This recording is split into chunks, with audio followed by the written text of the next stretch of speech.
Chiefs reporter BJ Kissel here with ESPN's Todd McShay, one of the busiest guys, it seems like, in Indianapolis right now. Todd, I know there's a lot of talk right now about the defensive line and how deep that position is. John Dorsey talked about that today.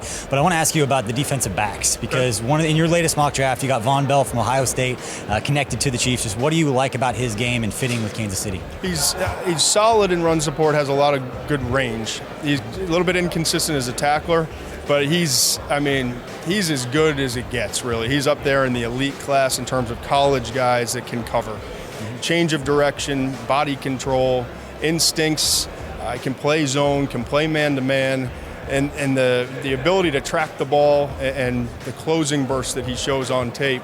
I mean, he really, when there's a double move, he's just the ability to redirect and get back in the play when initially maybe a lot of different guys that you study that are good players but not great players would not be able to get back in the play. I think he becomes that rangy guy in the defensive backfield that really becomes a ball hawk for you and a great safety guy that can allow you to walk another safety up and add another guy to the box. When you look at the Chiefs specifically, who are some guys that you think may fit into that scheme? I know you've got some experience with a lot of those coaches in your time back in Philly. Yeah, look, you look on the defensive line, and I think that's what's so great about this class is you got guys that can play in any front.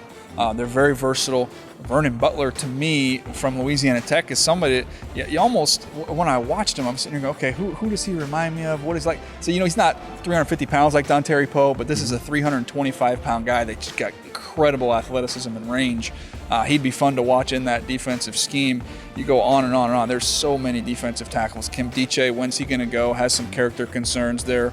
Out of Ole Miss is going to be interesting to see. You got two Alabama guys. Jerron Reed, to me, I love. And I know there's so much talk when you look at who's playing next to him in Ashawn Robinson, who's got all this athletic ability. You've got a situation with Jerron Reed. Each and every game, I know what I'm getting. He's just solid. You can't move him against the run.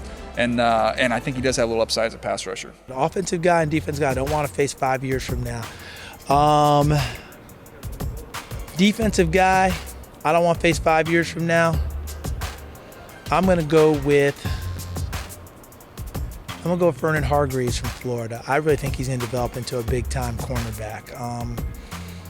Offensive guy I don't want to deal with 5 years from now. I'm going to go off the charts a little bit. Tyler Boyd from Pitt. Really like him as a player. All right. Those are different answers than we got from DJ. What did DJ get? He had Ezekiel Elliott and Miles Jack. He went obvious. He went obvious. Good players. There's a lot of good players. Really good players, but he went right to the top. See, I tried to take you a little bit deeper there. I tried to take you deep into the depths. You guys had different answers. Did you see what he just did? He went right to the top. He gave you the easy.